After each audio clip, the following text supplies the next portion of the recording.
and then people have sort of finished the worksheet, they can start exercise 3C. Now, we're not going to finish 3C today, okay? So I would anticipate we're going to do a little bit of 3C next lesson. So we'll talk about that then. So we'll finish off 3C then, and we'll talk about homework at the end of this lesson. But I just want to talk about these last two before you make a start on exercise 3C. So if you're not listening, I reckon you should listen, because this will help you. So we've got these two, okay? And we're going, how do we find the domain and range of this? Like if we're thinking of domain, okay, look, this arrow tells us it's going that way forever, and this arrow here is telling us it's going that way forever, so it sort of seems like it exists for all values of x. But what we notice is the closer and closer it gets to 4, it sort of gets really close to those points, but it is never going to exist at x equals 4. Okay, so it exists everywhere that way, but it doesn't exist here. So the way we write that is x does not equal 4.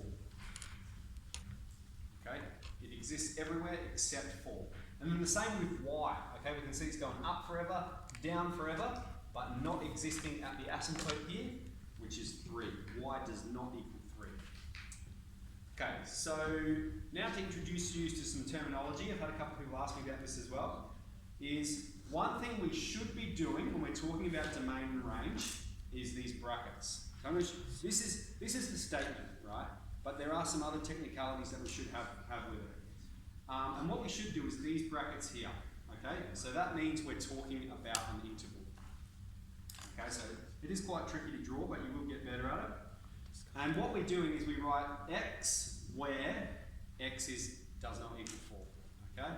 So this means we're talking about an interval, this means we're talking about the domain, and this is the statement. All right, and then the same for y where y does not equal 3, all right? So I just wanted to introduce that skill, and then we add in these sort of technicalities and how to articulate it a bit later on. Okay, example H here.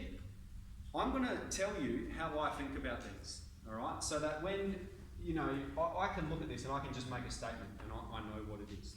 So I'm going to explain this one the way I would think about it. What we can see is we've got sort of two things happening, right? We've got x is minus 2 here, and it's existing for every value past that. All right, so what you might say, for this region of the function, we can just say x is greater than or equal to minus 2. It exists for every value past minus 2. All right, so I'm looking at that, I'm looking at those arrows, I'm looking at the lower boundary, and that's the statement I'm making.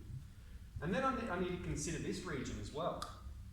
And we can see it's at minus 3, and then it exists for every value less than minus 3. So here's minus 3, and it's existing that way forever as well. So we've got two statements here. X exists for values greater than minus 2, and x exists for values less than minus 3.